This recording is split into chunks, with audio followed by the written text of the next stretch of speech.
Todo mundo bem? Na paz? Graças a Deus. Ótimo.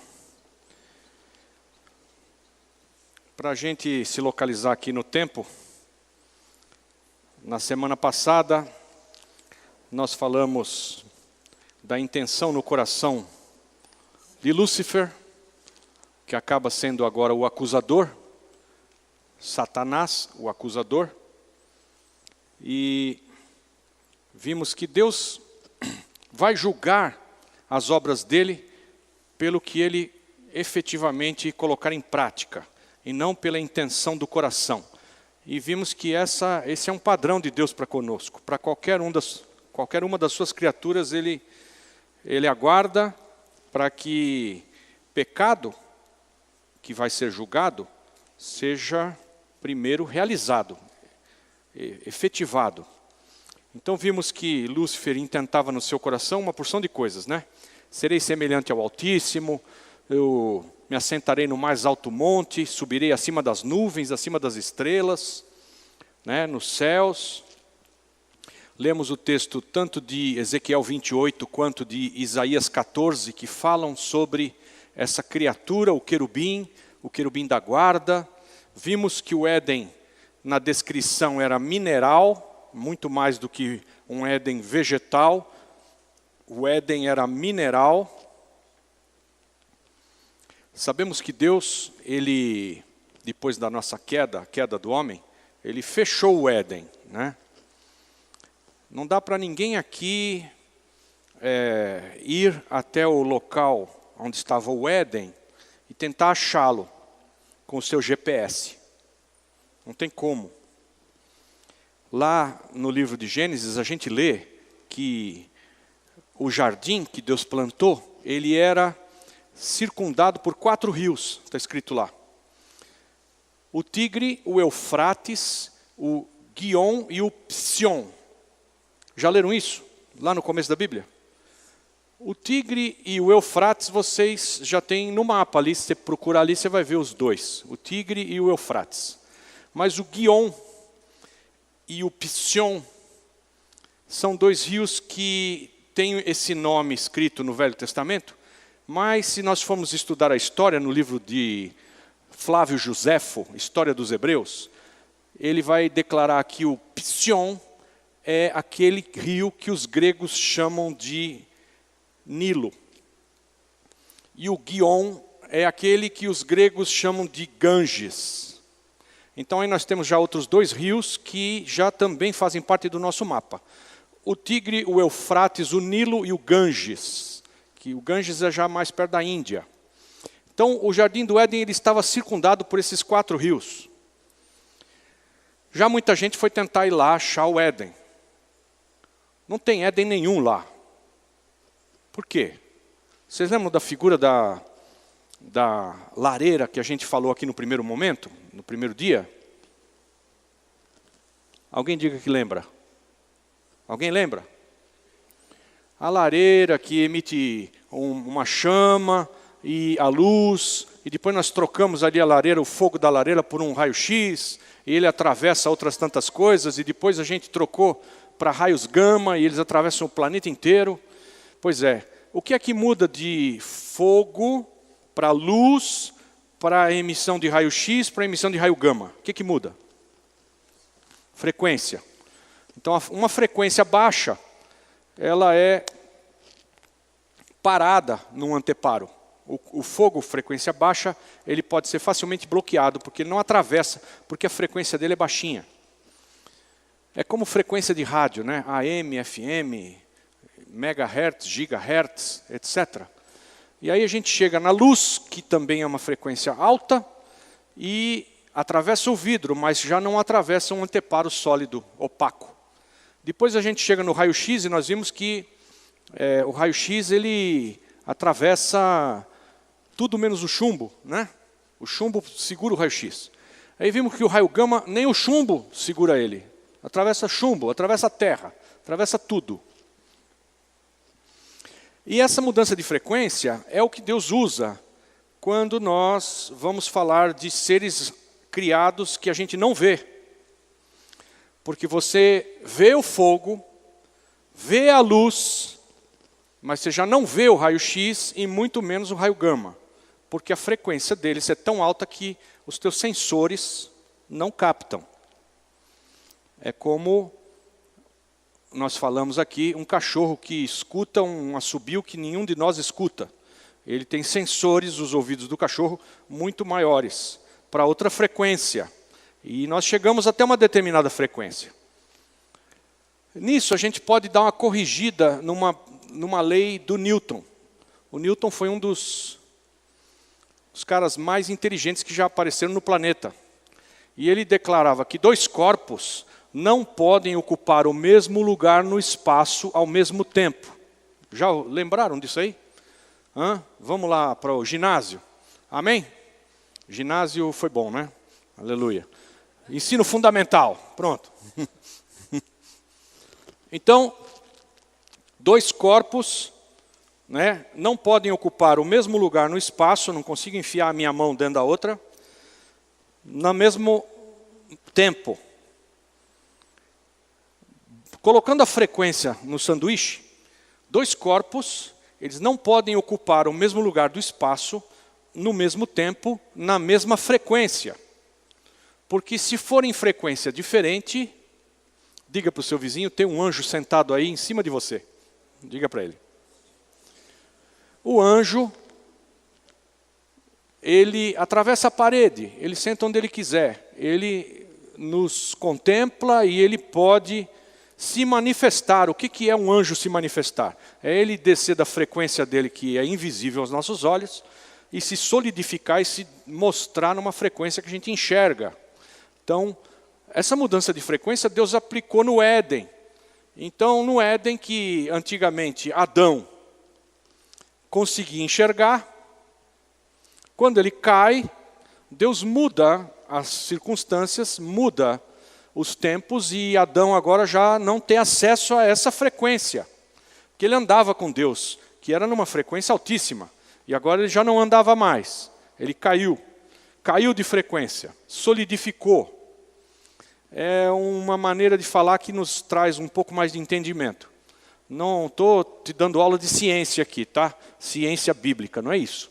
Mas é uma maneira de você entender um jardim que agora está fechado.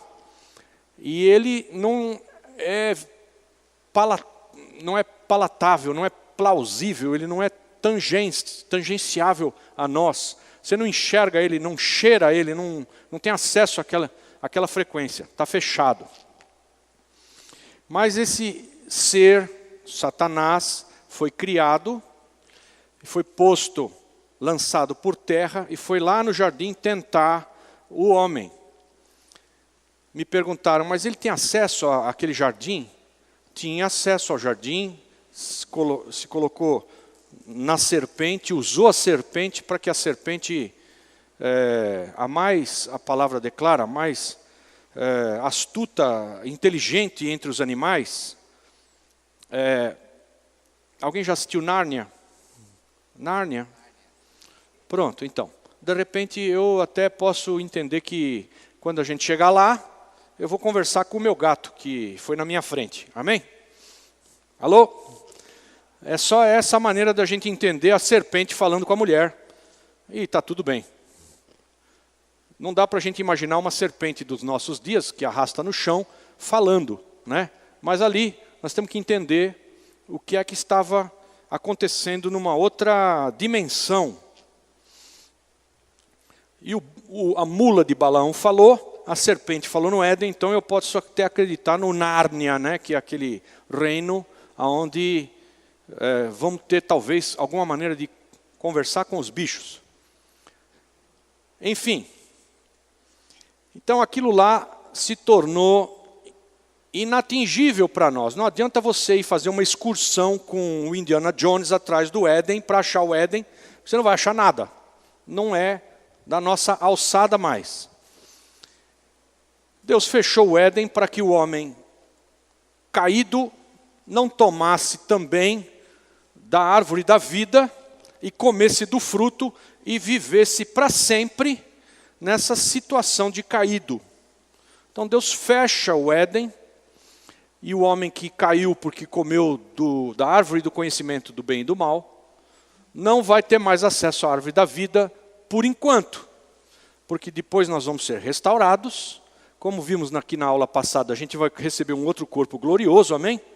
E aí a gente vai poder ter acesso à árvore da vida. E a palavra em Apocalipse ainda diz que essa árvore dá as suas folhas, segundo as estações, para a cura das nações. Diga para o teu vizinho, há esperança para você. Você vai ser curado. Vai. Você vai se livrar de você mesmo, viu? E vai ser curado. Das tuas tolices. Cada um de nós. Aleluia. Bom, seguindo adiante aí. Depois a gente viu também que Satanás foi preso. Na verdade, ele será ainda preso quando começar o milênio. Isso está para acontecer. Né? Vai ter aí 7 anos de tribulação. Nós vamos chegar disso lá mais para frente no nosso estudo. E Satanás será preso. Vamos nos concentrar aqui no Satanás. E durante o milênio ele não vai tentar ninguém. Não haverá mais pecado no santo monte de Deus. Jesus vai reinar sobre nós 1000 anos. Respondendo à pergunta, quem foi que fez a Gabi? Tem algumas maneiras de você entrar para o milênio. Uma delas é você crer no Senhor Jesus de todo o teu coração e servi-lo, ser batizado, nascer de novo, se apaixonar por Ele e ser parte da noiva de Jesus, subir aos céus, casar com Jesus Cristo, receber seu corpo glorificado, casar com Jesus Cristo e reinar com Ele. Esses já vão receber um corpo igual a Jesus e vão reinar com Ele. E vão reinar no milênio com Ele, mas já não mais neste corpo. Tem alguns outros que eram aqueles crentes meia boca, né?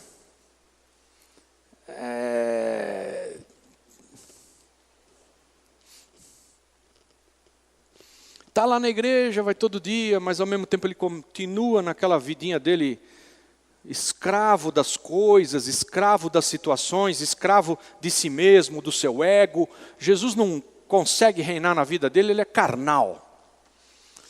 E ele não foi listado como noiva do Cordeiro, ele não vai para o casamento, não vai casar com o Rei dos Reis. Na verdade, quando a noiva subir para ir para o casamento, ele ficou aqui.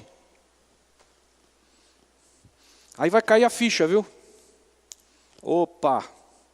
Vai dar uma dor de barriga em muita gente. E aí, essa turma pode passar pelo milênio, pode passar pela tribulação inteira e entrar no milênio, nesse corpício aqui. Vai ter algumas tantas pessoas que vão conseguir ir morar no monte, né? Fujam para os montes, vá lá com as galinhas, e não compra nem vende, mas na verdade consegue sobreviver, é um período não muito longo, e ele entra para o milênio e não se deixa marcar na palma da mão, nem na testa, e vai entrar para o milênio, e no milênio ele vai estar com esse corpo, e ele vai procriar, normalmente. Voltando aí, completando algumas perguntas sobre isso. Quem casou com Jesus Cristo não vai ter mais filho, ok? Não tem ninguém em corpo, em corpo glorioso. Adão e Eva, antes da queda, nós vamos ver a queda nas próximas aulas aí. Adão e Eva, antes da queda, eles não se pegaram. Amém? Vamos usar o termo mais moderno. Não se pegaram. E aí, não nasceu ninguém. Deus não deixou, porque Deus quis fazer convergir em Cristo todas as coisas. E se nascesse alguém de Adão e Eva antes da queda, esse ser era santo e não precisava de Jesus Cristo. Mas Deus, no seu projeto eterno, fez convergir em Cristo, tudo, a salvação e toda a vida e todos nós. Então, ninguém nasceu santo, ninguém. E depois que a gente sair desse corpo e for para o céu, você não vai nem se casar, nem se dar em casamento, você vai ser como os anjos. Não se casa, não se dá em casamento com outros. Nós vamos ser a esposa do Cordeiro, de Jesus Cristo. Tudo bem? Essa turma que fica aqui e entra para o milênio, nós lemos aí,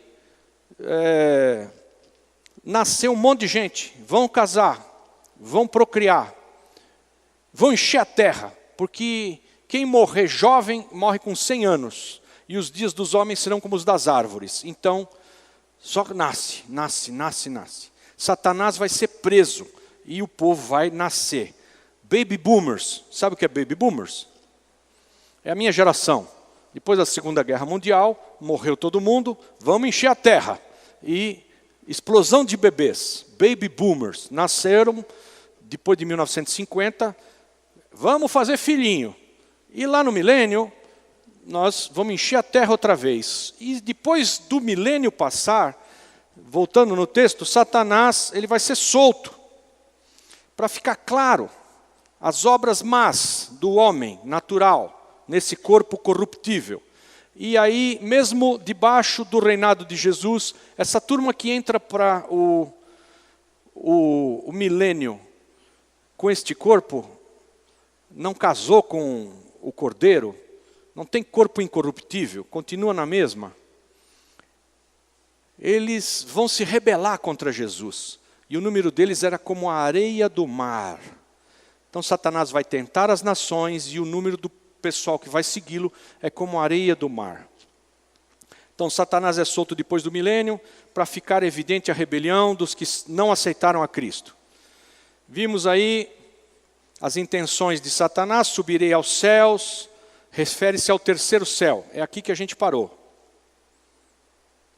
Vamos lá em Neemias 9, 6. Vamos abrir a Bíblia?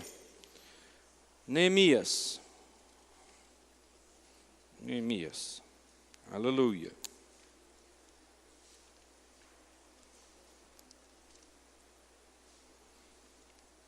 Roubaram o meu Neemias.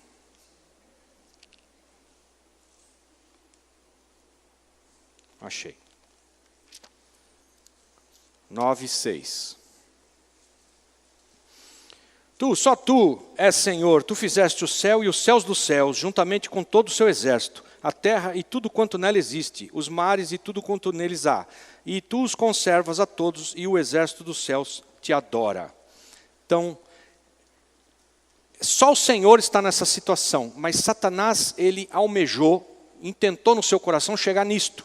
Tá? Retomando então, subirei aos céus, fala dele ser assim. O que a palavra diz a respeito do Senhor e só do Senhor. Né? Fizeste o céu e os céus dos céus, juntamente com todo o seu exército, e a terra e tudo quanto nela existe. Quem foi que fez a terra? Deus. Quem foi que fez os céus? Deus. Quem foi que fez o que existe na terra? Deus, o Senhor, Adonai, é aqui, o Senhor. Ele fez o que também? Os mares e tudo quanto neles há. Conservas a todos e o exército do céu te adora. E subirei acima dos céus, faz menção a esse lugar onde Deus mora, que é terceiro céu. Vamos ler lá em 2 Coríntios 12. Vai lá para o Novo Testamento.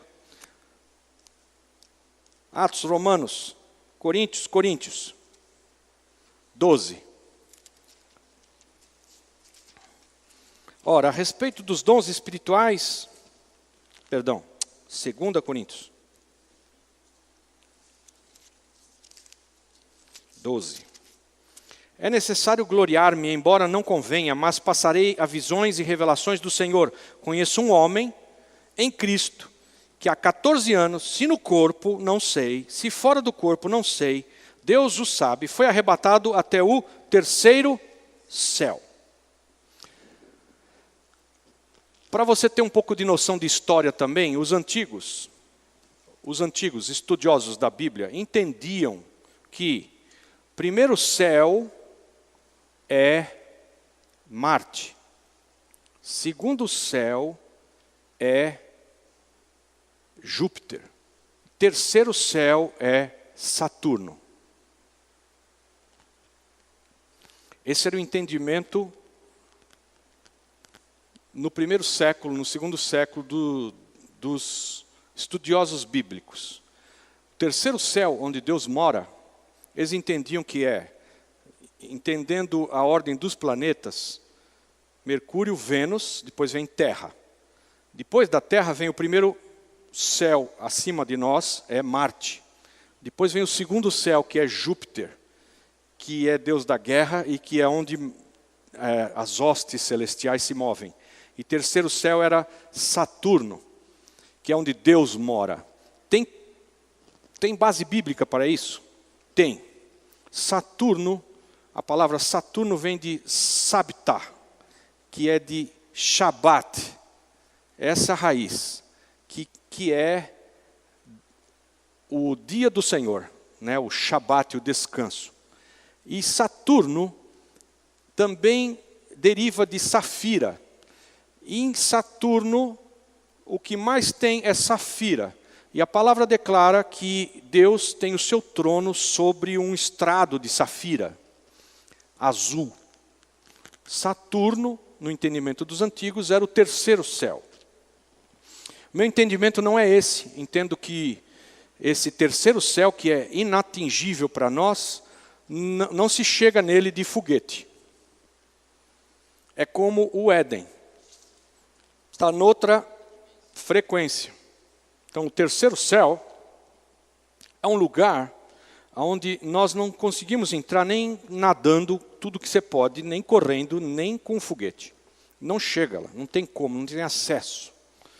Essa é a habitação do Senhor no terceiro céu. E Satanás quer entrar ali, no terceiro céu. É o lugar de habitação de Deus. Ele quer invadir e usurpar o trono de Deus acima das estrelas. Exaltarei o meu trono. Estrelas, como nós vimos, a palavra declara que são anjos. Então, na verdade, Satanás, o que ele quer é imitar a Deus, que é o Criador, e ter governo sobre a criação.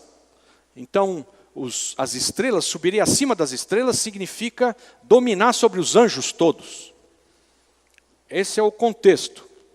Ele quer dominar sobre os anjos e realmente ele tem um trono sobre os anjos caídos. Já domina, arrastou atrás dele 1/3 das estrelas do céu, 1/3 dos anjos, e domina sobre eles.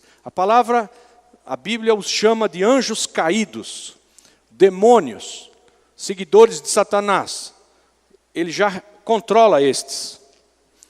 Efésios 2:2, vamos lá, um pouquinho para frente aí só, 2 livros para frente. Diz assim: nos quais outrora andaste segundo o curso deste mundo, segundo o príncipe das potestades do ar, do espírito que agora opera nos filhos da desobediência. Então veja só, outrora nós andávamos segundo o curso deste mundo, segundo o príncipe das potestades do ar, do espírito que agora opera nos filhos da desobediência. Quer dizer, quem não andou com Cristo até uma determinada idade, andava nessa situação. Outrora. No curso deste mundo, a palavra mundo aqui é cosmo, e ela fala de um sistema. Não é o mundo como nós entendemos o planeta, tá? Não é no sentido de planeta. Então, segundo o curso deste cosmo, quer dizer, segundo o curso do sistema. Porque andar com Cristo agora é andar contra a correnteza, contra o sistema. O sistema é corrupto. E outrora andávamos nesse sistema corrupto, segundo o príncipe das potestades do ar, é o diabo, do espírito que opera nos filhos da desobediência. Diga para o seu vizinho, ainda bem que você se tornou obediente.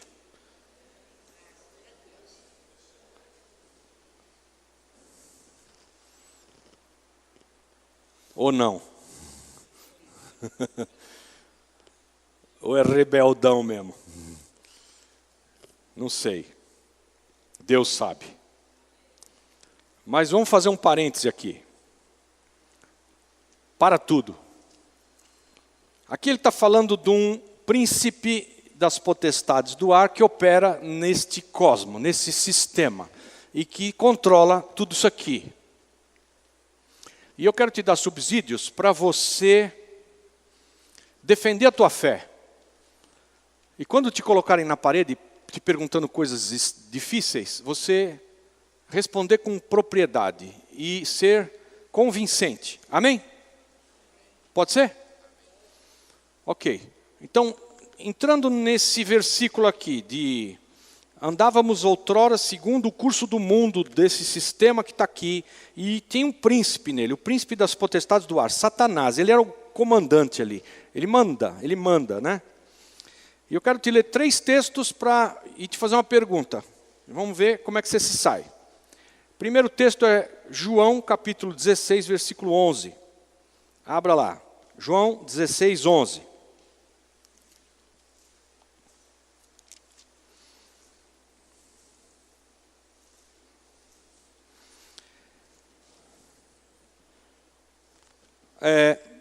Vamos ler do 8. Quando ele vier, o Espírito Santo, convencerá o mundo do pecado, da justiça e do juízo. Do pecado porque não creem em mim. Da justiça porque vou para o meu Pai e não me vereis mais. E do juízo porque o príncipe deste mundo já está julgado. Então Satanás, ele é chamado de o príncipe deste mundo. Ele é o comandante do mundo. Ok? O mundo, a palavra ainda diz, jaz no maligno. Está morto no maligno. Jaz, não vive no maligno. Morre, está morto, jaz no maligno. Ele é o príncipe deste mundo. Tá? Então tem essa afirmação. Ele é o príncipe deste mundo aqui. Salmo 24, vamos lá. Volta lá no Velho Testamento. Se abrir a Bíblia no meio, cai nos Salmos. 24.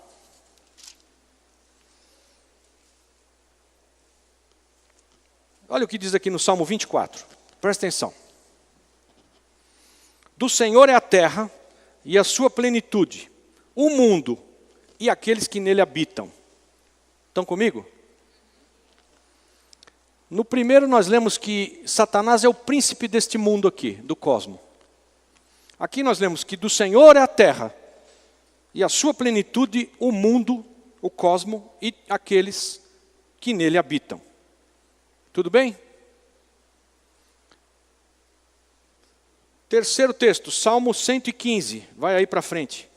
Não deixa de anotar. Você tem que defender a sua fé. Salmo 115, versículo 16. Olha que loucura. Salmo 115, 16. Os céus são os céus do Senhor, mas a terra deu a ele aos filhos dos homens. Amém? Se você pegar um filósofo incrédulo pela proa, ele vai te pegar no pulo aqui. Vai falar, peraí, o mundo é do diabo, é de Deus ou é dos homens? Né? O diabo, o príncipe deste mundo, já está julgado. Do Senhor é a terra e a sua plenitude, o mundo e todos os que nele habitam. De quem é a terra? De Deus. Os céus são os céus do Senhor, mas a terra ele deu aos filhos dos homens. De quem é a terra?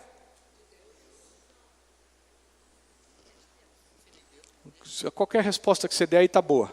É de Deus, é dos filhos dos homens, não, está tudo bem. É um rolo. Mas nós vamos sair daqui entendendo. Aleluia.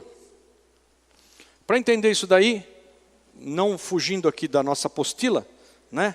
Mas falando dessa situação de Satanás ser um príncipe que governa sobre o mundo, e dos textos dizerem que o mundo, a terra, é de Deus, e o outro texto dizendo que os céus são os céus do Senhor, mas a terra ele deu para nós. A terra ele deu para nós. A terra é de Deus, a terra ele deu para nós, a terra é do príncipe deste mundo. E aí?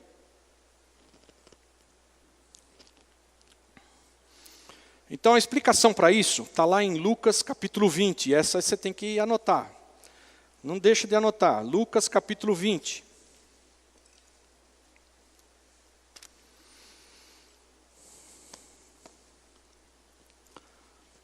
Amém.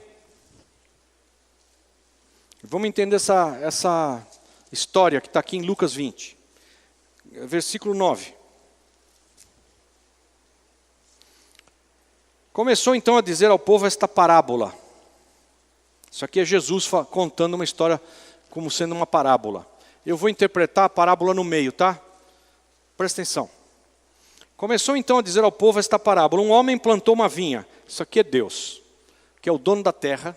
E ele está na terra que é dele, plantando uvas. Uma vinha. Uma vinha é parreira de uva. Tudo bem? Está entendido? Aqui, um homem plantou uma vinha. Isso aqui é Deus, que é o dono da terra. Alô? Deus é o dono da terra. Plantou uma vinha. Tá? Arrendou-a a uns lavradores e ausentou-se do país por muito tempo. Jesus plantou aqui uma vinha e arrendou a uns lavradores. O que é arrendou? Arrendou é alugou. Tá? Se você quiser usar a palavra em inglês é leasing. Arrendamento, locação. Deus, Jesus, plantou aqui uma vinha, porque a terra é dele. E aí ele alugou para uns lavradores. Quem são esses lavradores? O homem, ok? Arrendou para o homem. Lá ele criou o homem e a imagem dele o criou, colocou aqui na terra, fez o homem do pó da terra e plantou um jardim e pôs o homem no jardim para cuidar. E ali no jardim tem uma vinha. Então a resposta é: a terra é de Deus. Só que imagina a seguinte situação. Tem um proprietário que tem um prédio com 20 andares. E ele, como proprietário, faz o que ele quiser com os apartamentos, um por andar. Tudo bem? Então ele pega e aluga o primeiro andar para um inquilino. E o segundo para outro, o terceiro para outro, e ele aluga os 20 andares do prédio. Quem é o proprietário do prédio? É Deus. Ele tem um prédio. Alugou para um monte de inquilinos, homens.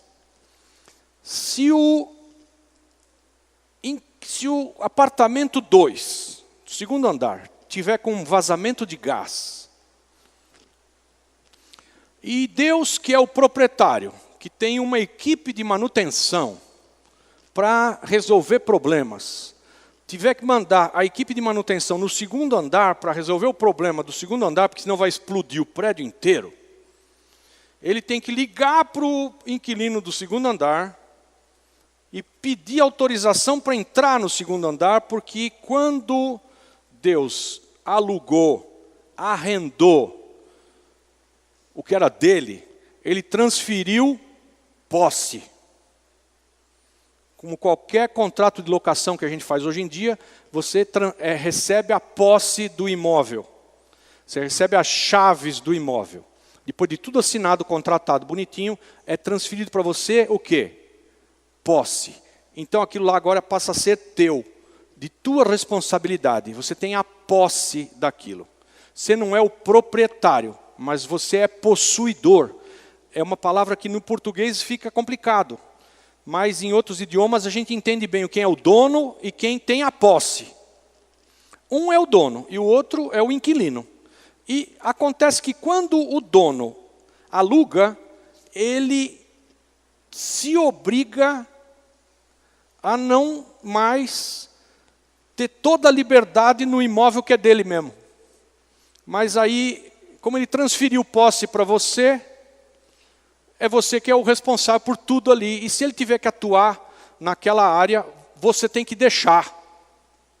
Estão comigo? É assim que Deus fez conosco. Ele veio aqui, Jesus plantou uma vinha, ou seja, ele pôs sementes aqui, mandou a gente guardar o jardim, e cuidar e cultivar. E os homens Deus transferiu posse para nós. Então, do Senhor é a terra e a sua plenitude, o mundo e todos os que nele habitam, é de Deus. Mas ele arrendou, transferiu posse, autorizou inquilinos. Então esses inquilinos são os homens. O que fizeram os homens? Deixaram explodir o apartamento. Não, Senhor, você não vai arrumar nada aqui, isso aqui é meu. Você não entra mais. Ninguém mandou alugar para mim. Foi isso que o homem fez. Ninguém mandou confiar em mim e alugar para mim, agora o apartamento é meu, faz o que eu quero. Não vai entrar. Pronto. Explodiu. Então aqui continuando o texto de Lucas 20, no tempo próprio mandou um servo aos lavradores. Isso aqui são reis que Deus estabeleceu sobre a terra. Reis sobre os homens, para reinar, para pôr ordem no circo, para que lhe dessem dos frutos da vinha. Os homens dessem dos frutos da vinha. Mas os lavradores, espancando, mandaram-no embora de mãos vazias. Tornou a mandar outro servo. Esses são os juízes. Mas eles espancaram também a este e, afrontando-o, mandaram-no embora de mãos vazias. E mandou ainda um terceiro. São os profetas. Mas feriram também a este e os lançaram-no fora. Disse então o Senhor da vinha: que farei? Mandarei o meu filho, amado, Jesus. Ele veio aqui pessoalmente. A ele talvez respeitarão. Mas quando os lavradores o viram, arrazoaram entre si, dizendo: esse é o herdeiro. Vamos matar ele, para que a herança seja nossa. E lançando-o fora da vinha, o mataram. Que lhes fará, pois, o Senhor da vinha? Virá, destruirá esses lavradores e dará a vinha a outros. Quem são os outros? Nós. Nós, mas já responderam nós na primeira vez, não foi? Então, na verdade, Deus deu posse, transferiu posse, autoridade, alugou, tratou com arrendatários que eram homens. Aí, eles tinham que prestar conta do que eles vinham fazendo aqui, da produção. E o troço era bagunçado. Deus tentou arrumar a situação, estabeleceu reis, estabeleceu juízes sobre os homens, estabeleceu profetas para corrigir, mataram todo mundo, bateram nos profetas, etc. Ele falou: eu vou mandar meu filho. Os caras olharam para o filho e disseram: é o herdeiro, vão matar ele, e aí a herança vai ficar com a gente mesmo. Ninguém mais vem reclamar isso aqui. Pisaram na bola, legal. O que o Senhor da vinha, Deus, vai fazer com essa turma? Os homens. Vai acabar com a raça deles e vai dar a vinha para outros arrendatários. Então, primeiro Deus deu as chaves, transferiu posse e nos entregou a chave da terra, e por isso os céus são os céus do Senhor, mas a terra Ele deu para nós. Pegou a chave e deu para você. Estão comigo? E o homem, o primeiro Adão, deixou explodir. Pisou na bola, não guardou, não cultivou. Se rebelou. Teve uma série de sequências de providências de Deus para consertar o plano, porque Deus não vai deixar o plano dele ser frustrado. Deus nos criou para reinar com Ele, amém? E aí, fez uma série de situações, estabeleceu reis, juízes, profetas, mandou corrigir os homens, não deu nada certo. Mataram o filho dele. O que ele vai fazer? Acabar com a raça dessa turma e vai dar para outros. Quem são os outros? Nova criação. Não é mais para o homem, né? Toda autoridade me foi dada no céu e na terra. Portanto, ide. Jesus venceu os principados e potestades na cruz, tomou as chaves da morte, as chaves do inferno, tomou a administração, ele é herdeiro legal da terra, ele tomou a terra de volta para ele, que estava nas mãos do diabo, e falou, agora eu vou ter outros inquilinos. Já não são mais os homens. Homens vão morrer. Homem vai morrer. Homem vai morrer. Presta atenção. Homem morrer. Vai entregar para quem agora?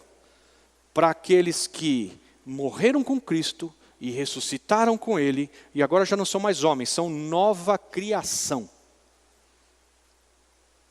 E entre os que são nova criação, não tem nem servo nem livre, não tem nem escravo nem livre, não tem grego nem judeu, não tem nem gentil nem judeu, não tem macho nem fêmea, entre quem nasceu de novo, não tem macho nem fêmea.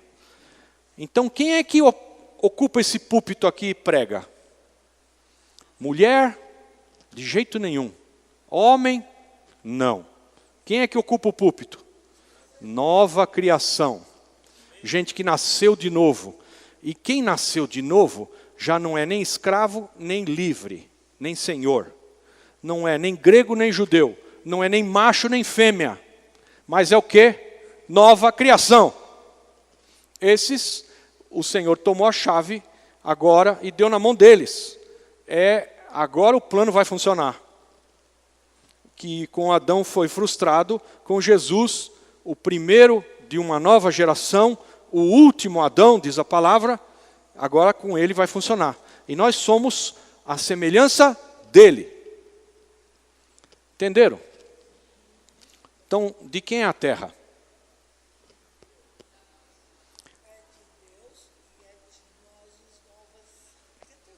Pronto. A terra é de Deus, mas ele resolveu confiar em mim e me deu a chave para eu tomar conta aqui, então é minha também. E o diabo? O diabo não é nada. Este príncipe desse século vai passar, né? O diabo só pode qualquer coisa se algum homem que deveria ter as chaves, entregar as chaves para o diabo. Aí ele tem chave. Senão nem chave ele tem. Mas tem, deixa eu dizer uma coisa para você aqui em segredo, não conta para ninguém. Tem muito homem entregando a chave para o diabo. Mas muito. Então a gente olha os jornais e olha as notícias e fala, esse mundo não é de Deus. Porque muito homem entrega a chave para o diabo. Para o remomo. Entrega a chave. Tó, governa aí. Tó, faz o que você quiser. Tó, está entregue. Não é mais nosso, é teu. Entenderam? Mas tem um povo diferente que morreu com Cristo na cruz pela fé. Não precisa morrer, porque os homens vão morrer, de verdade, vão morrer. Mas aquele que já está em Cristo, passou da morte para a vida, e agora vive, e não vai morrer. Ele vai viver. E se a morte chegar a nós, eu o ressuscitarei no último dia, diz o rei. Amém? Então, nós estamos bem na parada, desde que a gente seja nascido de novo. Temos a chave, a terra Deus deixou na nossa mão, para a nossa administração. Diga para o seu vizinho aí, vê se não pisa na bola. A gente não vai deixar o apartamento explodir. Deus tem um grupo de manutenção esperando a tua boa vontade de deixar ele atuar. para consertar tudo. Então nós vimos que o lugar da habitação de Deus é no terceiro céu. O diabo quer invadir, usurpar o trono de Deus acima das estrelas, e ele exaltará o seu trono, quer dizer, acima dos anjos, acima das estrelas. Ele quer dominar sobre os anjos. Realmente ele tem um trono que já está posto sobre os anjos caídos. Agora, ainda, no monte da congregação me assentarei nas extremidades do norte. Ele quer ter um reino na terra. Monte é igual a reino. Abre lá em Isaías 2:2. Isaías 2:2 diz assim: acontecerá nos últimos dias que se firmará o monte da casa do Senhor, será estabelecido como o mais alto dos montes e se elevará por cima dos outeiros, e concorrerão a ele todas as nações. Então esse é um monte do Senhor, que na verdade em linguagem alegórica, que fala do trono de autoridade dele. Ele vai ser estabelecido como o mais alto dos montes e vai se elevar por cima dos outeiros, quer dizer, por cima de todas as montanhas, e concorrerão a ele todas as nações. Então, isso é na terra. E o diabo está falando que ele quer que o trono dele seja posto acima disso, no monte da congregação. Então, na verdade, ele quer dominar sobre os anjos e dominar sobre as nações. Congregação, que ele está falando assim, no monte da congregação, é pessoas. Mas vamos, antes, ler ali em Daniel, capítulo 2, versículo 35. Vamos lá no livro de Daniel. 2:35 diz: então foi juntamente esmiuçado o ferro, o barro, o bronze, a prata e o ouro, os quais se fizeram como a pragana das eiras do estio, e o vento os levou, e não se podia achar nenhum vestígio deles. A pedra, porém, que feriu a estátua, se tornou uma grande montanha, e encheu toda a terra. Quem é esse? Quando eu perguntar uma coisa dessa para vocês, vocês têm que responder o quê? Jesus. Eu já ensinei isso na última aula. Jesus. Jesus se torna uma grande montanha. Tá? A pedra aqui é a rocha. É Jesus. Amém? Petra é a palavra.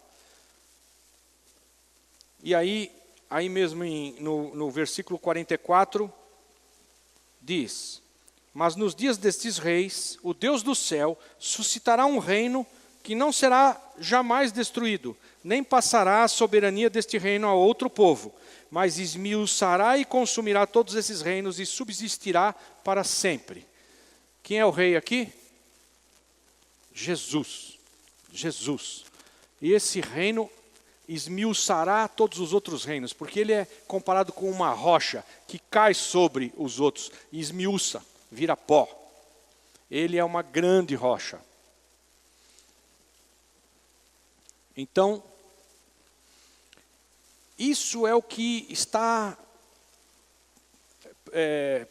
Deus prevê, Deus profetiza, Deus determinou. Isso é que vai acontecer. O diabo quer entrar nessa jogada e transferir tudo isso para ele. Ser como Deus, estar no lugar de Deus e ter esse domínio como Deus. Então, o reino que vai ser estabelecido, Satanás quer que seja também eterno. Não é? Subsistirá para sempre. Mas Satanás não vai conseguir isso. O destino dele é lago de fogo. Vai ficar lá para sempre. Então, congregação, pessoas. Salmo 22, 22. Vamos ler.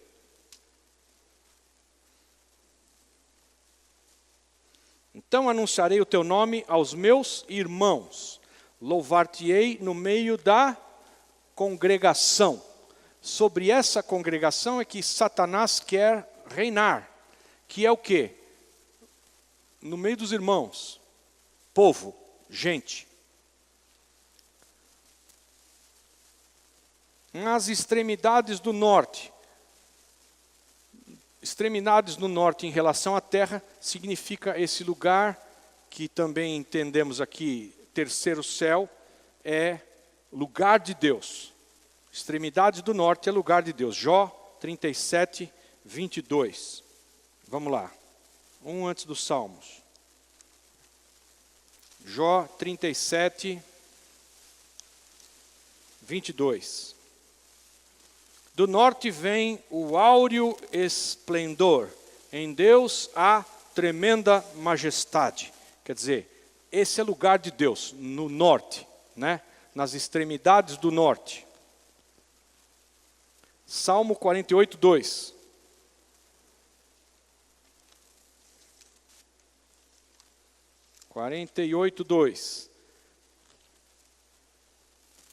De bela e alta situação, a alegria de toda a terra é o Monte Sião, aos lados do norte, a cidade do grande rei.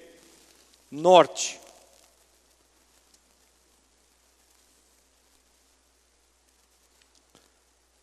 Quando a gente fala que uma pessoa precisa de orientação, nós deveríamos falar que ela deveria ser norteada. Viu? Porque orientação fala do oriente e do leste. E aí traz uma outra situação. Mas quando se refere à direção de Deus, é norte, não é orientação. É nortear, norteamento, norte. Estou sendo teologicamente chato, tá? É assim que é. Não se fala, você precisa ser orientado. Ser orientado é se virar para o leste. Isso é coisa de muçulmano. Você deveria ser norteado, que é direção de Deus. Deus é no norte. Amém? Biblicamente é assim.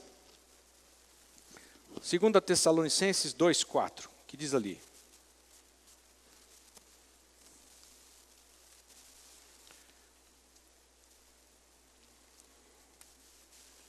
Segunda Tessalonicenses 2,4. Aquele que se opõe e se levanta contra tudo o que se chama Deus, ou é objeto de adoração, de sorte que se assenta no santuário de Deus, apresentando-se como Deus. Então, isso também fala do intuito que está no coração de Satanás, do diabo, que ele se opõe e se levanta contra tudo o que se chama Deus, ou é objeto de adoração, de sorte que se assenta no santuário de Deus, apresentando-se como Deus. É isso que ele quer. O diabo, ele vai armar, usando o anticristo, que se faça outra vez um templo de adoração ao Deus vivo em Jerusalém. Ouça.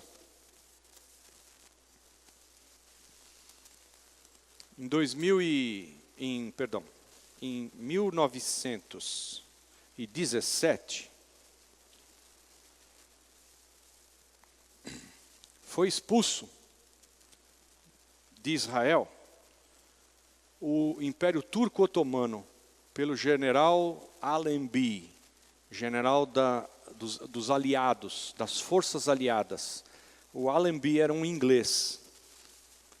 Então, 1917,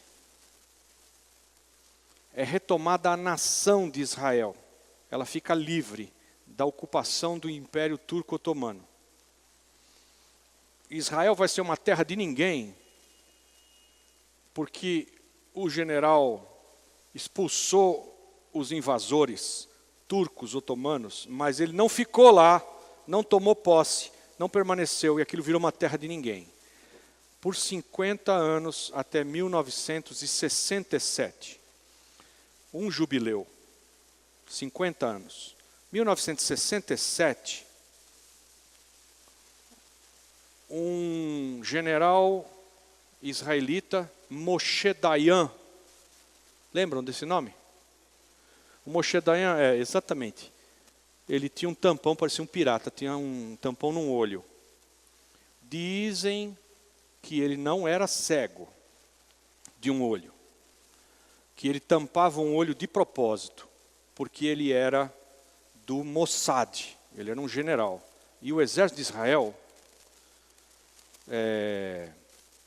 dizem, tá? Isso é curiosidade, que mantém um olho fechado e o outro aberto, porque se de repente você entra num campo de atuação onde acabou a luz, o teu olho que está acostumado com esta claridade não vai enxergar nada, mas se você levantar o outro, ele está acostumado no breu. Aí ele vai enxergar tudo. Isso é técnica do Mossad. Dizem que o Moshe Dayan era assim. Então ele andava sempre com o olho fechado, coberto. Se acabar a luz, eu estou enxergando. Ele, em 1967, foi que comandou os exércitos de Israel contra o Egito e a Síria e o Líbano e retomou Jerusalém para ser outra vez parte da nação. Então, presta atenção. Primeiro, uma cidade é tomada. Uma nação é tomada. 1917. A nação foi restaurada e foi feita livre. Um jubileu depois, 1967, Jerusalém passa a ser parte outra vez da nação de Israel. E eles podem entrar naquele monte do templo, coisa que eles não faziam há mais de 1900 anos, os judeus. Entraram outra vez em Jerusalém para adorar no templo, aquele muro das lamentações que a gente vê, que era uma parte do templo que sobrou. Passa mais um jubileu, vai dar quanto? 2017.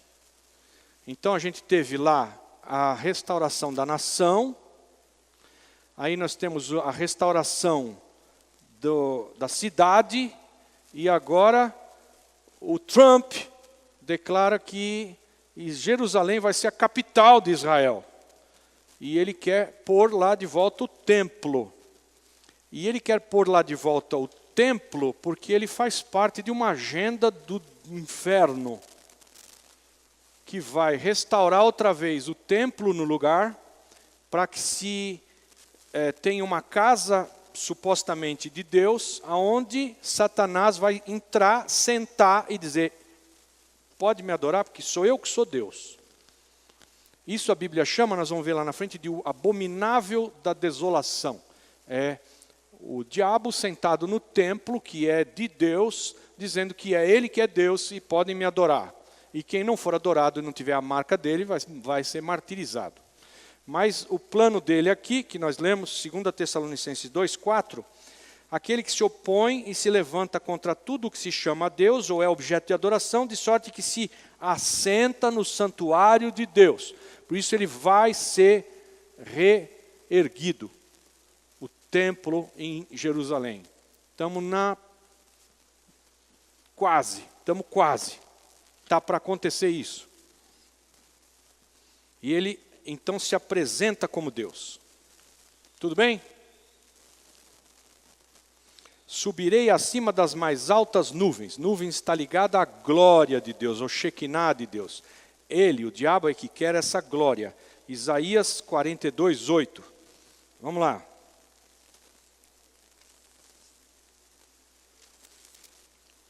Quando você disser, não aguento mais ler texto bíblico, você levanta a mão que a gente te apedreja. Amém? Isaías 42:8. Estão comigo? Eu sou o Senhor, este é o meu nome, a minha glória, pois, a outrem não a darei, nem o meu louvor às imagens esculpidas. Amém? Ele é Deus e não divide a glória. É dele, só dele. Ninguém vai usurpar isso. Diga para o seu vizinho, para de tentar. Diga para ele, para de tentar. Dá glória a Deus. É dele a glória. Né? Essa nuvem. Pois a ninguém a darei, nem o meu louvor a imagens esculpidas. Ele não vai dar para ninguém, mas o diabo quer para ele. E o diabo diz no seu coração, subirei nas mais altas nuvens, nessa glória, né? Serei semelhante ao Altíssimo. É o resumo do objetivo de toda a ação de Satanás. Por ser criatura e não poder criar nada, ele imita o programa de Deus para enganar o homem, para que ele e seu programa sejam julgados. É preciso que tudo se concretize. Só assim ele poderá mostrar que é Deus com letra minúscula. Falso Deus. O quê? Ele vai pôr tudo o que estava no seu coração em prática. E ele vai ser julgado por isso. Que ele quis ser igual a Deus e se assentou no santuário de Deus e efetivou o assunto. E aí ele está fazendo tudo isso para mostrar que é um Deus, mas é com letra minúscula. É exatamente isto que está acontecendo no desenrolar do tempo e da história. Por isso o mundo inteiro jaz no maligno. 1 João 5,19. O mundo jaz no maligno. Amém?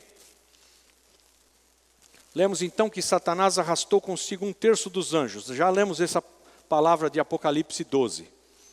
Esta rebelião trouxe a manifestação da ira de Deus, que o Salmo 18 descreve. Vamos lá no Salmo 18. Vê a ira de Deus sendo derramada. 18:7. Então a terra se abalou e tremeu, e os fundamentos dos montes também se moveram e se abalaram, porquanto ele se indignou.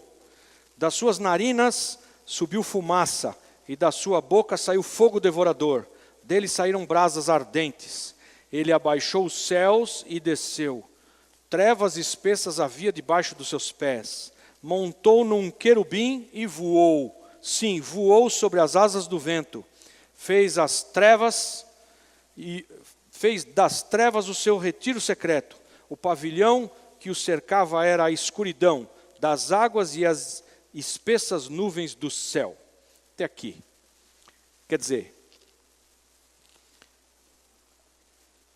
a atuação de Satanás neste mundo que jaz no maligno, nesse cosmo, nesse sistema, faz com que densas trevas nos envolvam.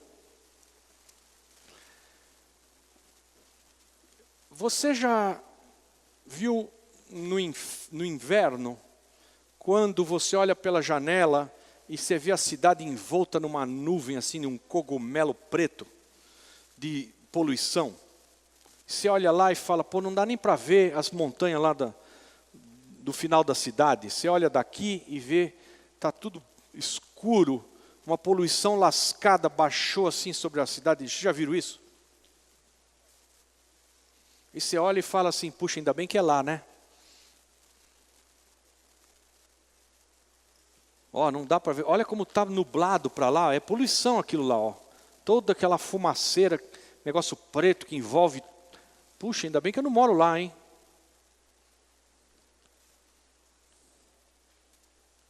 Mal sabe você que os que moram lá estão olhando para você igualzinho, você está envolvido nessa caca. Então, na verdade, a conclusão é que a gente, aqui na terra, a gente chafurda. Guarda esse verbo. Chafurda é para porco no chiqueiro. A gente acha que a gente está vivendo aqui num bairro bacana, num lugar legal, né? É porque você ainda não saiu daqui e não viu a glória. Porque quando você vê a glória e você olhar de lá, de uma posição da glória, para onde você morava antes, você vai falar, não é possível. Eu não morava lá. Não pode ser. E hoje, a gente está enfiado nessas trevas densas, chafurdando como porco, tentando ficar o mais limpo possível. Jesus lavou os pés de Pedro, porque ele está em contato com toda essa treva, todo esse pó, toda essa nojeira aqui. Não, você precisa lavar os pés, Pedro. Se você não lavar o pé, não tem parte comigo. Não, então lava tudo, Senhor. Não, você não precisa ser lavado. Você já foi lavado pela palavra. Está tudo bem. Então, na verdade, a gente é lavado pela palavra. E está limpo. Mas a gente continua aqui. Pai, eu não peço que os tires do mundo, mas os livre do mal. Então, no fim, para ser usado por Deus, para ser um canal de bênção para Ele, na vida do porco do teu vizinho, você tem que chafurdar. Alô? E você vai lá e fala no idioma do vizinho, para ele ser limpo pela palavra. Porque o que um porco entende é...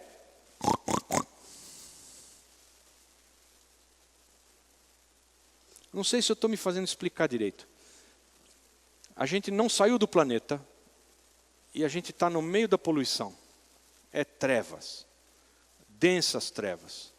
A gente não percebe, só vai se dar conta de que morou na caca tanto tempo, depois que a gente saiu da caca. Porque aqui você olha e vê o cara ali, lá longe, ali, ó, olha só onde que aquele cara mora, o ar que ele respira é o mesmo que você está respirando.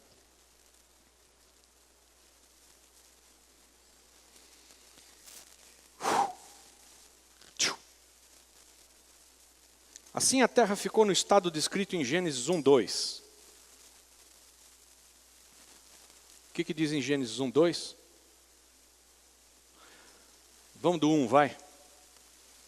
No princípio, criou Deus os céus e a terra. Quem é o princípio? Quem é o princípio? Jesus, o princípio e o fim. Em Jesus, criou Deus os céus e a terra. Amém? A terra era sem forma e vazia, e havia trevas sobre a face do abismo. E disse Deus, luz, se! E a luz foi. Se você ler a Bíblia em original em latim, está escrito, e disse Deus, fiat lux, haja luz. Fiat lux é faça-se luz. Alguém já usou fósforo, fiat lux aqui?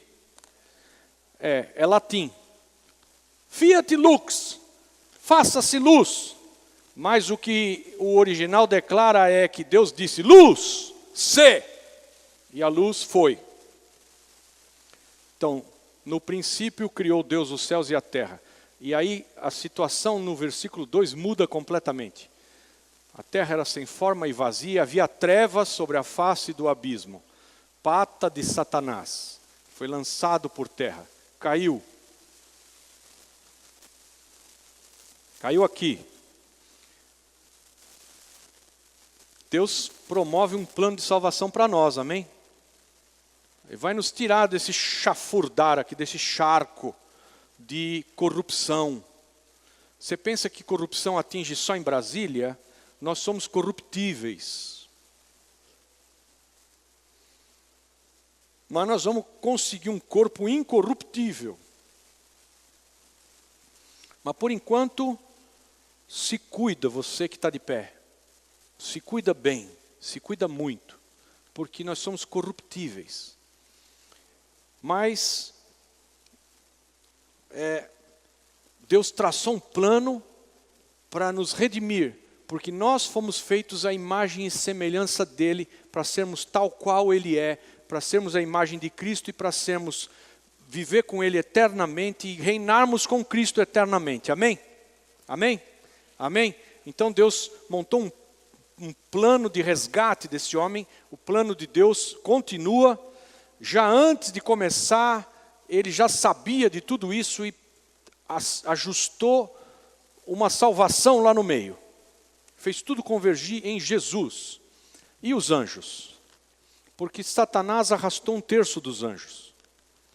E Hollywood, muitas vezes, quer salvar os demônios e quer salvar Lúcifer. Fazem seriado de um Lúcifer bonzinho, bacaninha, queridinho, amoroso. Fazem, muitas vezes, filmes de anjos que levam o nome do demônio. Mas o cara, no filme, ele está posto ali para ganhar a tua simpatia. Pô, mas como é que Deus foi condenar um anjo desse? Pô, o cara é bacana pra caramba. Eles fazem isso. Abre lá em Mateus 25, 41. Mateus 25, 41. Então dirá também aos que estiverem à sua esquerda: apartai-vos de mim, malditos, para o fogo eterno, preparado para quem? Para o diabo e seus anjos. Para quem? Para o diabo e seus anjos. E quem são esses que estão à esquerda?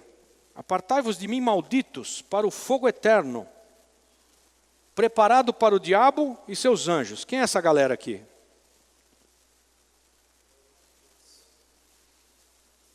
É aquela turma que nós lemos no meio, que outrora nós andávamos como filhos da desobediência.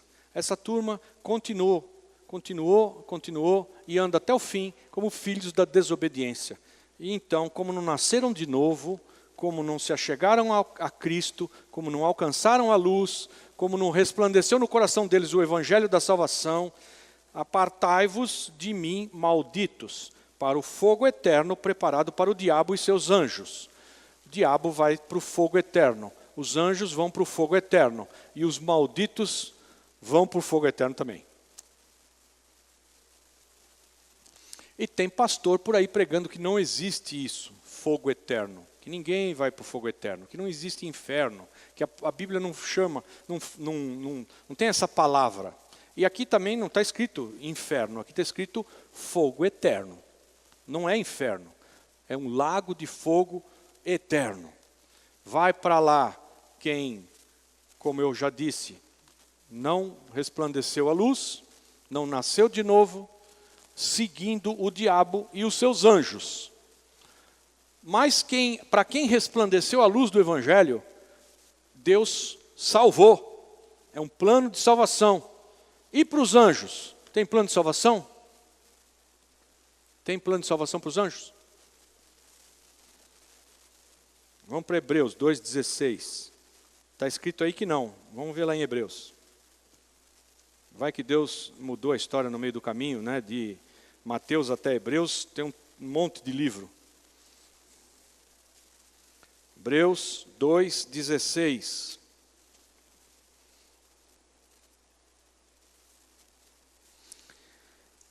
Pois, na verdade, não presta auxílio aos anjos, mas sim à descendência de Abraão. E nós fomos achados co-herdeiros em Abraão e nós recebemos essa assistência de Deus, a sua salvação. Anjo, não. Amém? Anjo que seguiu Lúcifer em rebelião, vai para o lago de fogo, não vai salvar nenhum. E não vai se arrepender e ser perdoado. Eu e você podemos. Deus nos trouxe essa assistência a nós, descendência de Abraão, bendita, gente que foi feito co-herdeiro em Abraão, da promessa. Para nós, para anjo, não.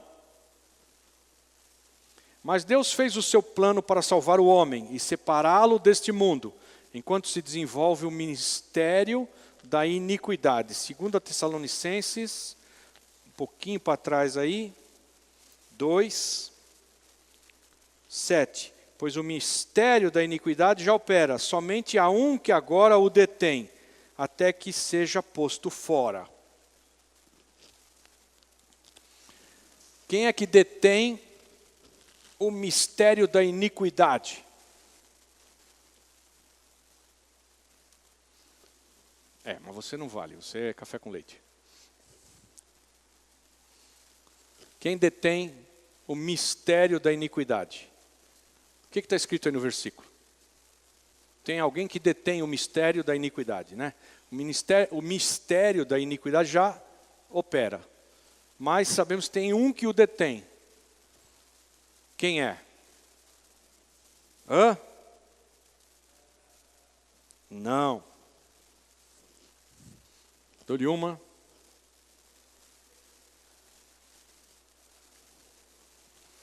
É o Espírito Santo em nós que detém o mistério da iniquidade.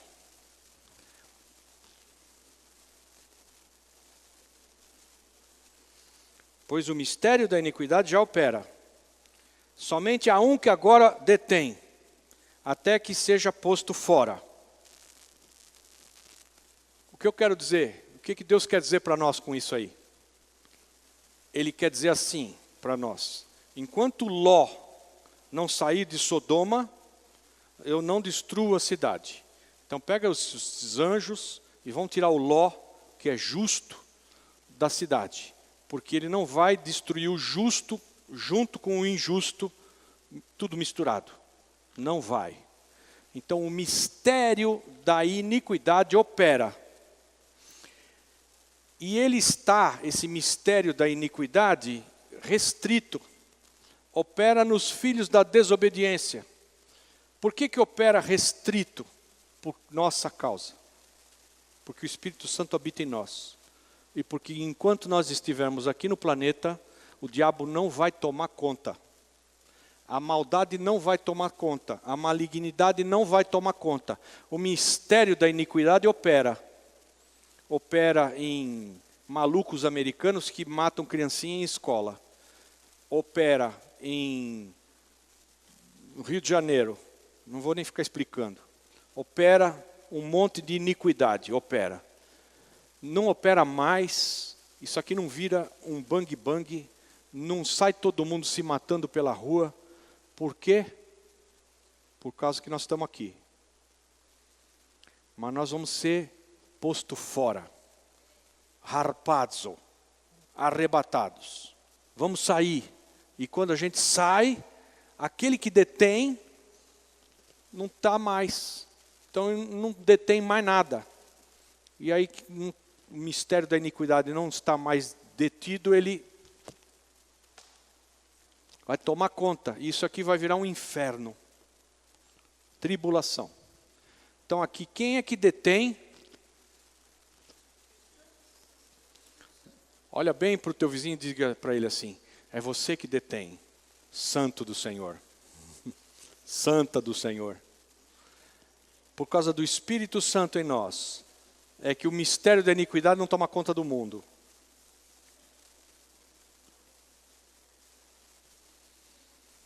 Também se desenvolve o mistério da piedade, ao contrário do da iniquidade.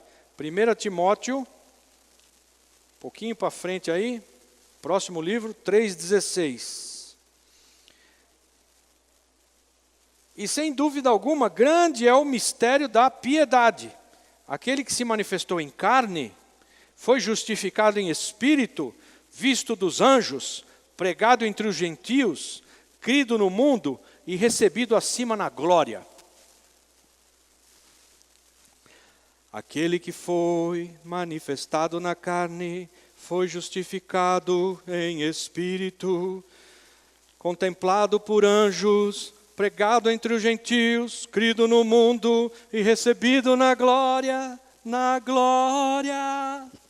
Depois vocês falam para o Gerson que ele faz melhor que eu. Na glória, foi recebido na glória. Pois é, esse é o mistério da piedade, tá? Grande é o mistério da piedade. Qual que é o mistério da piedade? Jesus foi manifesto na carne. Ele foi justificado em espírito, ele foi visto aqui pelos anjos, ele foi pregado entre nós na cruz, ele, por muitos, creram nele, muitos no mundo creram nele, e ele foi recebido na glória. Esse é o mistério da piedade, Deus existe. O mistério da iniquidade opera restrito, contido, está sendo detido por quem ainda tem o mistério da piedade. Nós, que vivemos nessa terra como se Deus existe. Sabemos que Ele existe. Ele vai nos condecorar. E aí o mistério da piedade também opera. Os dois operam. O da iniquidade e o da piedade. Vale e bem-aventurado é aquele que muda de mistério, da iniquidade anterior para agora a piedade, de livre e espontânea vontade. E serve o rei agora. Foi iluminado.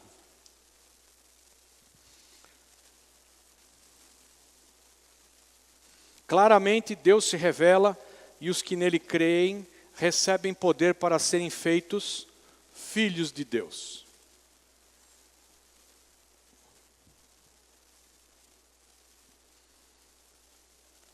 Mas a todos quantos nele creram, Deus lhes deu poder. O que foi que você recebeu de Deus? Poder. Para quê?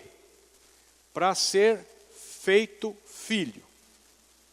Você tem que usar o poder que recebeu para ser feito filho. Deus, a todos quantos o receberam, não lhes fez filhos de Deus. Você que recebeu, todos quantos o receberam, a Jesus, não foi feito filho. Você não foi. Muito tempo a igreja diz que aquele que recebeu a Cristo, Deus o fez seu filho. Não. Todos quantos o receberam, Deus lhes deu poder de serem feitos filhos. Você creu, agora você tem poder para se tornar filho. E nós vamos ver daqui a pouco no estudo como é que a gente se torna filho de Deus. Porque isso é algo que a gente desenvolve todo dia. Desenvolver a nossa salvação. Não é, eu fui lá na frente na igreja um dia e levantei a mão e vamos ver o que dá. Vamos ver o que dá, né? Aí vamos ver o que dá. E fui lá para ver o que dá. E até agora não senti nenhum arrepio. Não aconteceu nada. Eu fui lá e depois não voltei mais também. Aí os caras me ligam o tempo todo, querido, você veio aqui e tal, preencher uma ficha, você não vai vir aí? Não vou, hoje não dá, é domingo. Não vem. Então, na verdade, não é porque você foi um dia e creu, e declarou que creu, e fala, história bonita,